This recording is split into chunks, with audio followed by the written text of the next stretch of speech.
Hi folks, welcome back. In this video, let's try to set up the multi-cluster service and multi-cluster gateway in the typical GK environment. We have already seen the explanation about this multi-cluster service and multi-cluster gateway in my previous video. So if you have not watched that particular video, I would recommend the users to go back and watch that video before understanding the implementation. It's necessary to have that basic knowledge about how this MCS works and how multi-cluster gateway works. In this particular video, like how we can implement is like, I'm planning to have three GK cluster. So out of which two GK cluster in US Central region and one GK cluster in US East one region. The thing about these cluster is these clusters are part of the same VPC. It's just that these clusters are present in different region and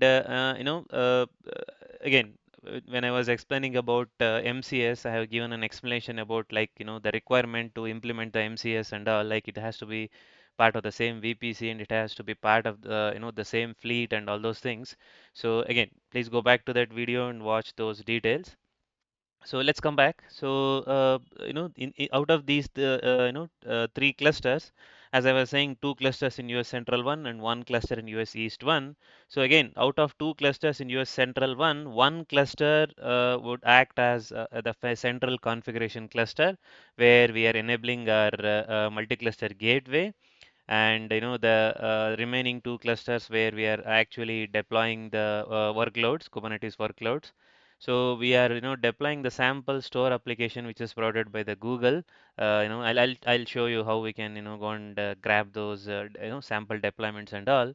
So we will be deploying this sample store application in US Central 1 cluster 2 and US East 1 cluster 3, and then using MCS.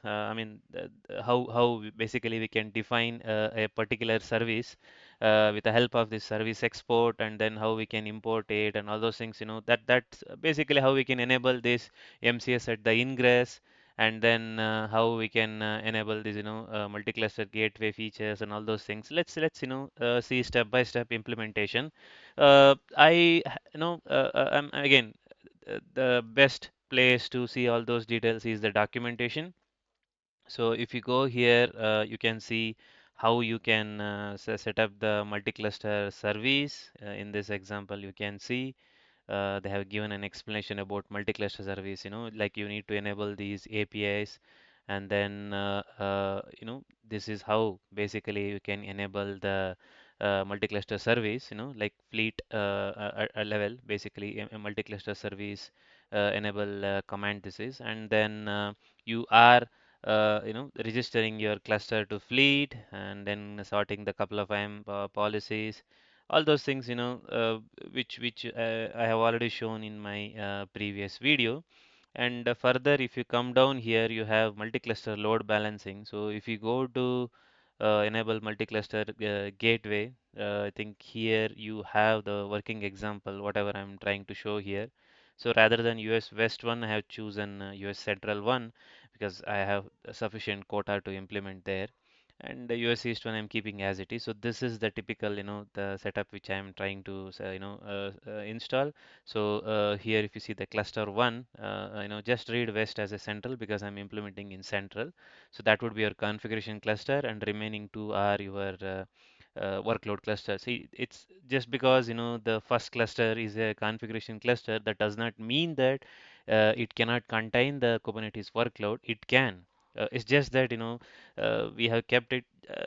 Again, it's not the necessary that you need to have three clusters only to implement it and all. Because every organization will have their own cost challenges and all those things. It's just that just for the demonstration purpose, whatever is there in the documentation, I'm showing it. But you can always choose two clusters itself to implement this. For the sake of simplification and to save the time, after referring all these documentation, I just prepared a short notes for myself, so that I can implement in one shot rather than switching here and there in the documentation. It's just again whatever present in the documentation only. I've just kept it. Let's go back to the console and create three clusters quickly. So let's go to the cluster create command and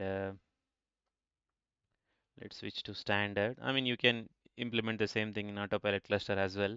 I just prefer standard. So yeah, just keep it as cluster one.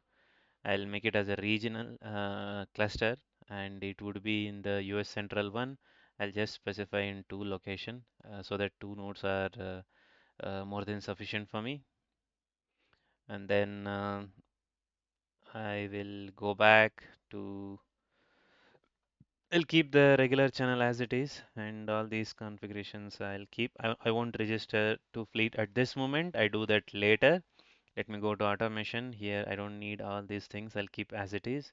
Under the networking, again, because I'm chosen the central one, automatically the central subnet will be loaded here. I mean, if I'm again, the idea here is not to show the networking features of shared VPC or any other having a particular VPC and all. Again, creating a particular GK in a specific VPC I've already demonstrated in my previous videos. Just for the sake of simplification to demonstrate the MCS and gateway aspects, I leveraging the default gateway itself. So if you come down, keep it as VPC native traffic enabled cluster only, and then you need data plane v2 and HTTP load balancing as well. Yeah. So I was mentioning that the first cluster will be the config cluster. So only in this cluster I would be enabling this gateway API. That is what it is going to install the gateway controller in this particular cluster. So that's all here to enable the gateway. That's pretty much straightforward. So let me go to security section. Here I don't need shielded. I don't need any security posture either. So all I need is workload identity. I'll just enable that workload identity because it's always good to have either. I mean, if you don't want to use workload identity, you need to go back to the service account approach. That would be quite lengthy procedure and all. Whereas the workload entity is faster and recommended one. So that's all. I don't need anything in the backup. I don't need anything in the metadata. I don't need any sort of logging at all. So I think if you go here, workload, everything I'm disabling just to save the cost because that is nothing I'm going to get by achieving it. Maybe a separate session about the logging. There it worth enabling these features.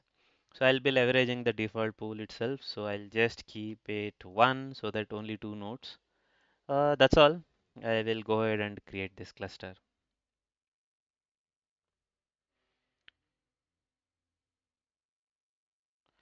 All right. So let me go and create my second cluster. So this is again in central US Central region. So I will again use this one location. Two nodes are sufficient. Same thing, whatever I have done for the previous cluster, I will be following the same thing. The only difference is I'm not going to enable the gateway API because this is not my config cluster. This is my workload cluster. This I forgot for the previous cluster. I don't need 100 GB. I would be reducing it to 50 GB. Networking and all those things, let me keep as it is. Security, I don't need integrity monitoring. So as it is metadata automation section, I will be keeping as it is again in the network. So I will go back and use this enable data plane v2 feature HTTP load balancing as it is. I won't be enabling this because this is enabled only, I mean the gateway, multi-cluster gateway is enabled only in one, again, the gateway API itself, acts as a multi-cluster. It's just that how we are leveraging it. It's a single cluster or multi-cluster makes it as what do you call that, multi-cluster gateway or something like that. So that's all here. I don't need anything else here. Under the security, I would be enabling the workload entity. I don't need security posture. I don't need Shield either.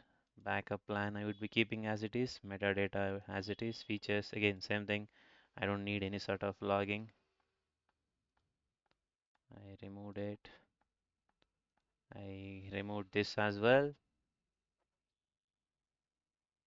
That's all. So let's go ahead and create. So my second cluster as well as I am creating. Now let me go back and create my third cluster, which is in location East 1.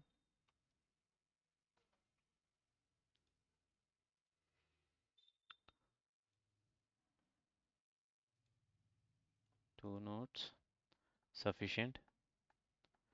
All these things as it is.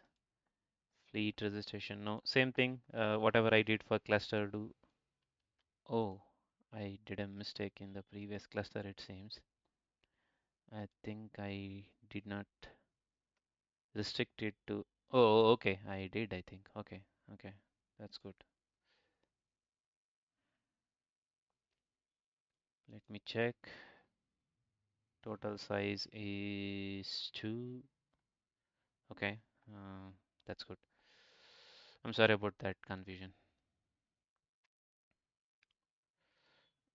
This is again cluster 1. Oh, it's almost ready. Okay, let's go and create the third cluster.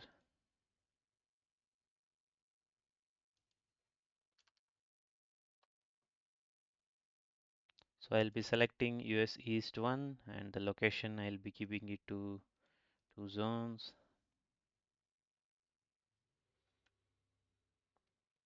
Fleet registration as it is.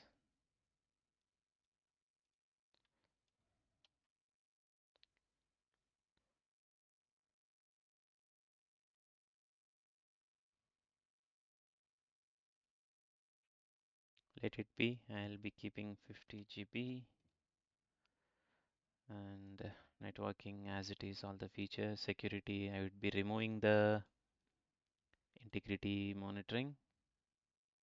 And metadata, I won't touch. Automation, I won't touch anything. Again, in the networking, I would be leveraging the data plane v2 feature. That's all here. Under security, I would be enabling workload identity. I'll be removing the security posture. I'll be removing the shielded option. Okay, backup plan, metadata, features. Rest is same as the cluster 2. I mean, you can always skip this section of creating the cluster if you are very much familiar with the cluster creation process and focus directly on the place where I start configuring the service multi-cluster service and multi-cluster gateway.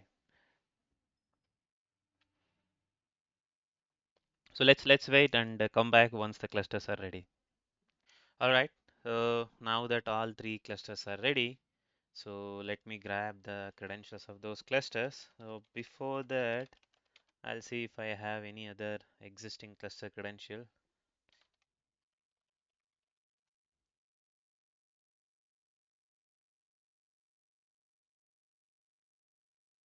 Okay, I have one old credential file.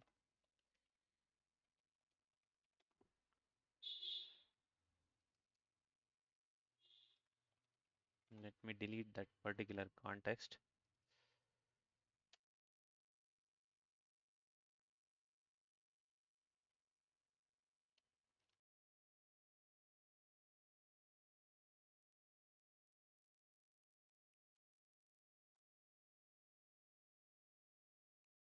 All right, now the clusters are ready.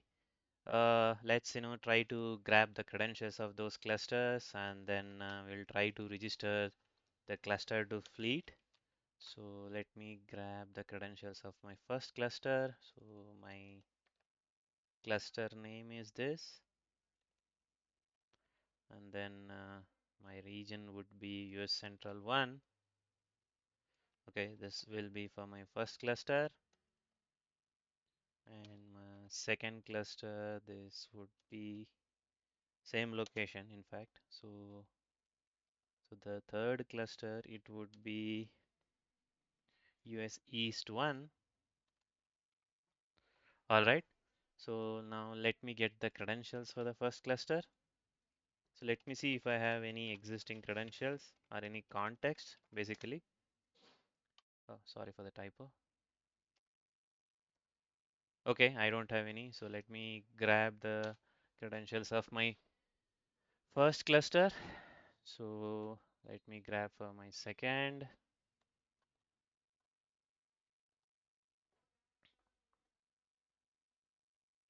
Okay, let me grab for third.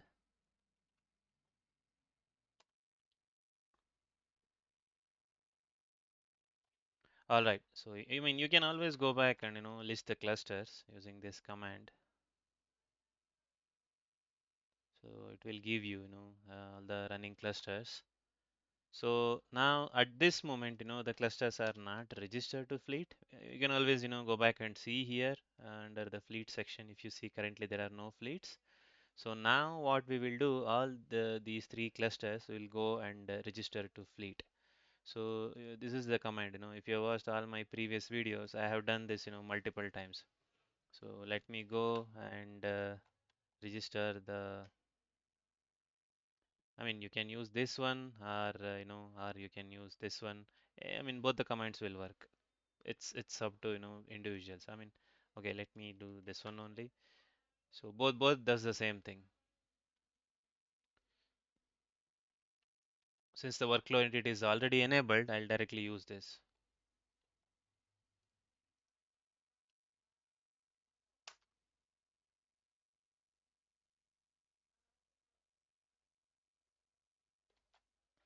Uh,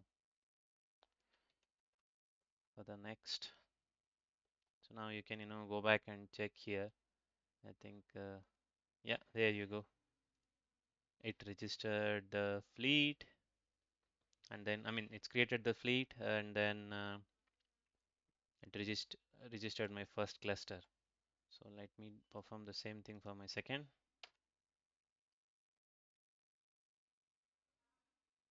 Okay, okay. I know why. Let me change it because there is no location called central 2. It's a central one. It's just a typo.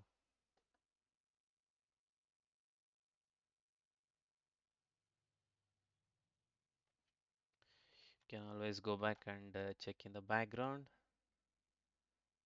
All right, my second cluster is also registered. Let me do the same thing for my third cluster.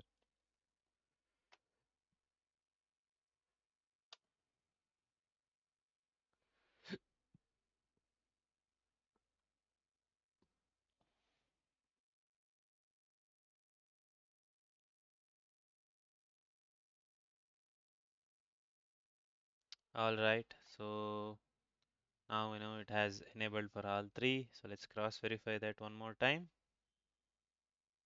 Okay, so this is registered now, all three clusters. So we are good now. At this moment, what we will do, we will enable the MCS at the fleet level. So this is the command, gcloud container fleet multi-cluster service enable at the project. So now let's go and run this command.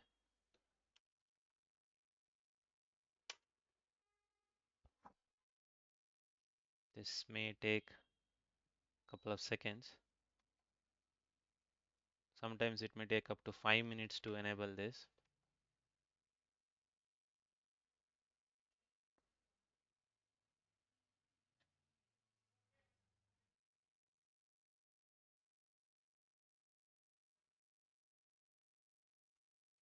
Okay. Now let's describe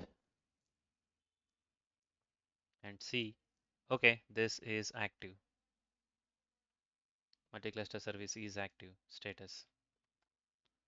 That's good. So at this moment, since we have already enabled. Okay, let's do one thing. Let me rename this context for better. Uh, it's like faster fetching method. So because it's hard to type this entire context. So what I will do, I'll capture this context name and I will be renaming with just cluster 1 and this context 2 with cluster 2 and this context 3 with cluster 3. So let me run this.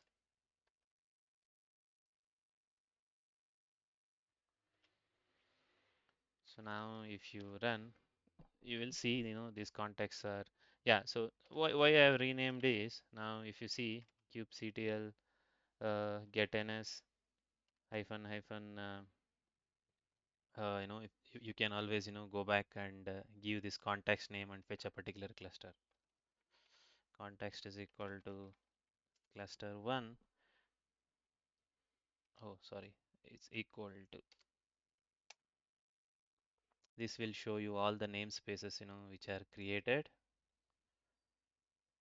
So now same thing if you do for cluster 2, you will see this for cluster 3 as well. All right. So now let's see, since we have enabled the gateway API in my cluster 1, so let's see whether it is successfully enabled or not.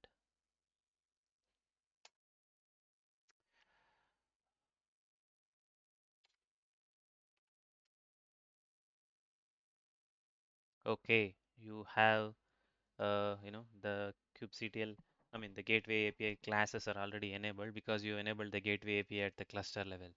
So at this moment, let's see if we require this additional CDRs and all based on how this command runs. Sometimes it's required and sometimes it is not. So let's see. So now at this moment, since we have already enabled multi-cluster service, so now what we will do, we'll enable this gateway controller, multi-cluster gateway controller for the entire fleet level. So this is the command. So at the fleet level, we will be enabling it for a particular cluster, which is cluster 1. So this is the command which I am grabbing. So if you see gcloud container fleet ingress enable, and I'm giving for the membership cluster 1 because this is the place where I have installed the gateway.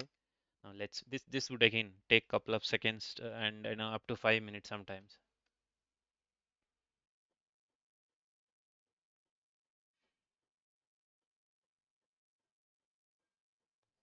Let's give couple of seconds. As I said, it would take sometimes up to 5 minutes.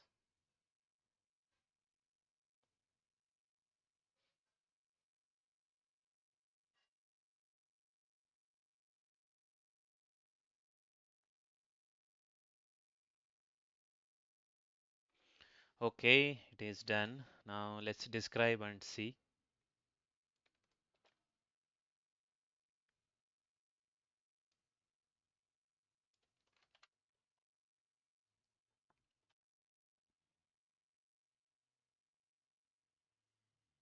Okay, it is active and ready to use. That means so far we are in right direction. Now let's do one thing. Now let's see the gateway classes. There you go. So with the help of this, what extra it has done is, if you see earlier, we had 4 gateway classes, out of which one is the global external, another one is regional external, and then global internal, regional internal. So another 4 at for multi-cluster level, it will add, which is like a global external MC, which is multi-cluster, and then there is a global, regional. There is one more, which is again a global MC, which is a classic, gateway controller, we say. So we will be leveraging this. This comes only when we enable the multi-cluster controller, multi-cluster gateway controller. So we would be leveraging this. I mean, you can always go back and use this as well. So this is for normal gateway. This is for multi-cluster gateway. That's all. That's the only difference. So this command, so I think earlier versions and all, you need to. I mean, you are supposed to enable this additional, CIDRs. So with the current documentation, if you go and see to enable the gateway API, all that you need to do is just enable, select the gateway API during cluster creation, or update your cluster with gateway API is equal to standard. That option is more than sufficient. Hopefully, I think we are on right track. So now let's come back. No, so now that we have done. So I have a sample deployment here, which is again Google provided. I fetched it from documentation. So all it is doing is it's just creating a simple store namespace, and then within store namespace we are creating a deployment of tour replica, and it is fetching something which is present in the GCR sample repository. This is again the Google managed deployment where they were given as a sample. So what I will do is now I'll apply this deployment both in second cluster and third cluster. I was mentioning in the beginning of the session only that my cluster 1 would be my config cluster, cluster 2 and cluster 3 will contain the workloads. Whereas the cluster 2 is present in US Central 1 and cluster 3 is present in US East 1. So let me deploy this deployment in cluster 2. There you go. Now let me do the same thing in cluster 3.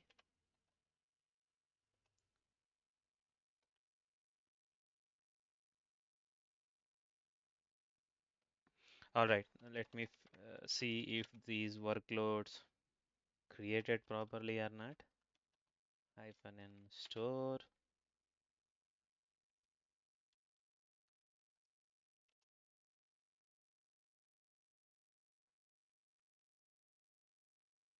So if you see, this is in the cluster 2. Let's see in the cluster 3. Good. So the deployment is up and running. Now, here is the crucial step. So what we are doing now is the cluster specific services we are creating. So this is service YAML for my central. So if you see here, I'm defining basically two service and two service exports. So one is just a plain service, which is like the help the name of the service is store and which is present in the store namespace. The app label I'm giving store. That means because we're in a same VPC and same I think I mean since we already enabled the multi-cluster service, even we are not defined the definition of multi-cluster service, how we can consume and all, but still, if you have enabled within the cluster, these are accessible. So now, how we can expose it to make it available for the other clusters and all, that is where this same service we are enabled with some different name, which is like South Central 2. So now what we are doing is we are creating two service, one with the name of Chess Store, another one is with the name of Store Central 2. Both the services we are exposing it with the help of this service export. So what is this service export and how it works and all, I have already given the explanation in my previous video. So this is the step where you are exporting a service that your ingress which is enabled, the fleet ingress level, whatever you're enabling, that will listen to multi-cluster service ingress, and then that make sure that where it can be imported, that exports imports everything that can be handled at the I mean that will be handled at the fleet level. So this is the API definition for that, and all you need to do is you need to give the name of that service and then the corresponding namespace. Similarly, one more same application I'm exposing just with a different service name. I mean it's like it's just a that's the Kubernetes beauty, right? As many as services you can create by consuming that deployment definition label. So here as well, store central 2 and then the label I'm giving app store. So for that as well, I'm just exporting it with the service export. Now there's another cluster. I just need to okay. Let's see if I have given it properly. Oh, okay. I have already renamed it to East 2. That's good. Same thing here as well. Since I have deployed the same store application in both the cluster 2 and cluster 3, here as well I'm defining that service with two different names. One is just with store, another one is with store East 1. So same look, I'm exporting it again. That can be used in other clusters. How we can use and all that we will see now. So that's all. Now what I will do is I'll just go and deploy this in cluster 2, the central one, and this east one in cluster 3.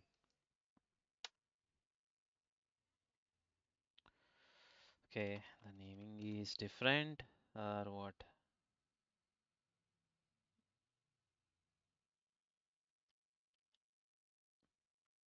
Central. Oh, it's just a center. Spelling. That's okay.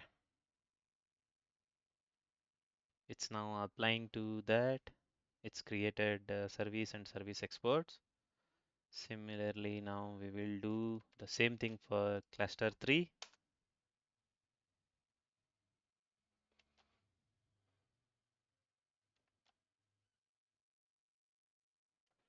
All right, now let's see this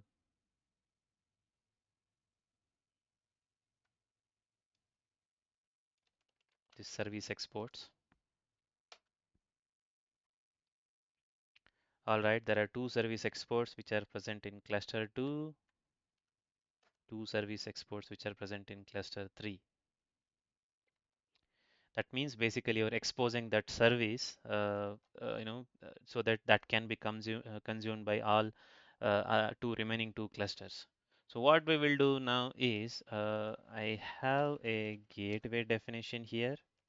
You guys have already know what is this gateway API and how it works. I have already demonstrated with couple of videos. So what I'm doing is I'm just creating a namespace, and as I was mentioning, I'm using this, the classic external multi-cluster gateway controller. So this is the one, and if you see, I'm just exposing the plain HTTP traffic. So what I'll do is I'll go ahead and apply this. This will be in my cluster 1 because that is where I have enabled my gateway API.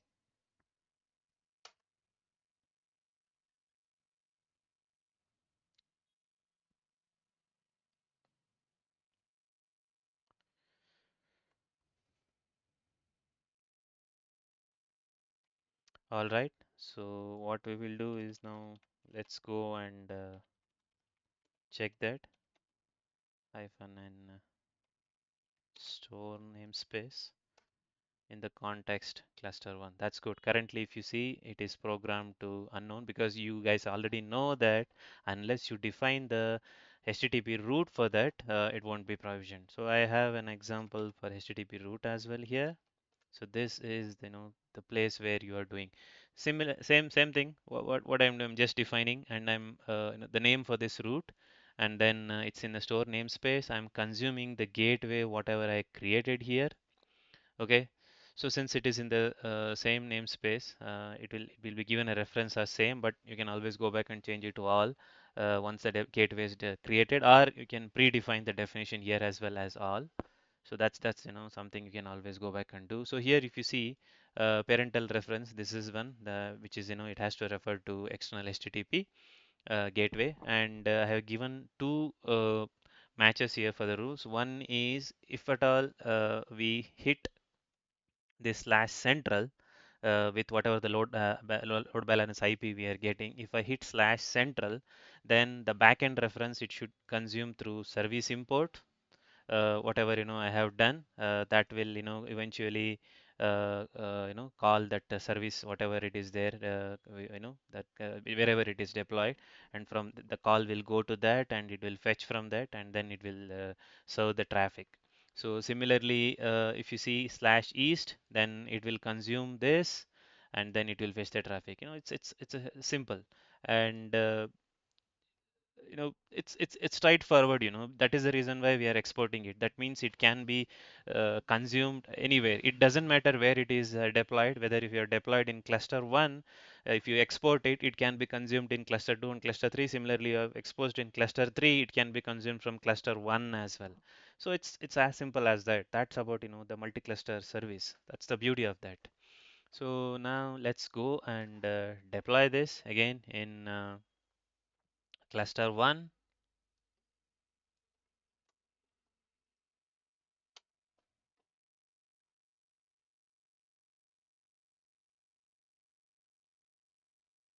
Okay, so just how we have checked the gateway. Similarly, let's check the HTTP route as well. I'm not defined any host name here. You guys already know how to define the host name and how we can, attach it with a particular certificate and DNS and all, which I've already demonstrated in my previous videos. So same thing, if you want, you can go back and do it because you already know how to do it. So now let's see the gateway is provisioned or not. This can take couple of seconds. Oh yeah, that's good. It's already programmed and we have got the IP as well. So let's go back to our cluster and see how it is going. So let me go to gateway. Oh, it's healthy already. Yeah, if you see here, it's clearly mentioned that it's a multi-cluster. Type of this, it's a multi-cluster.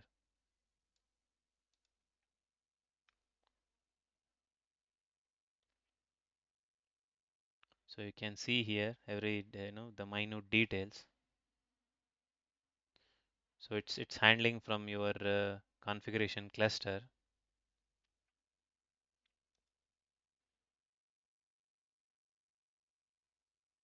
So you can always go back and hit this and give slash central. This would take a couple of minutes. If you have already watched my previous videos, you already this you already know that yeah, it takes some time for completely to provision everything because it has to define the backends and all those things. So let's wait until it provisions completely and we'll come back. Okay, it's good now. It is working. You can see here. So it's whenever we give that slash central, it's giving you that service details. Similarly, if you do it as a slash east, it's giving that details as well. That's cool. I mean, like how simple it is. So always, it's good in some of the situations, when we are working for a production. So we may come across with a situation like we don't want to deploy a particular service in all the cluster. However, we can keep it in one particular cluster, provided all those clusters in the same VPC. So, especially if you use a shared VPC for your implementations of this your entire test or dev or production, whatever it is. So at that time, you will be given with a particular subnets for each cluster. So in that case, this comes as a very handy that as long as you are keeping all these clusters in the same VPC and it's part of the same fleet, you can always go back and consume a particular service for all other. So that in a way avoids redeploying the same thing everywhere. I mean, this is a beauty, Again, I want to reiterate, you already have almost all these kind of features present in our service mesh as well. In the service mesh, we have already seen that service mesh, multi-cluster, managed service mesh. There also we have did almost the same thing. So anyway, in my conclusion session, let's compare how all these features are present. And how we can leverage, where we can use which, and all those things. It's totally depends on the business choice and the architect whoever is designing. So based on he or she how they want to design, they're doing it. So same thing in the UI as well. You can go back and see here.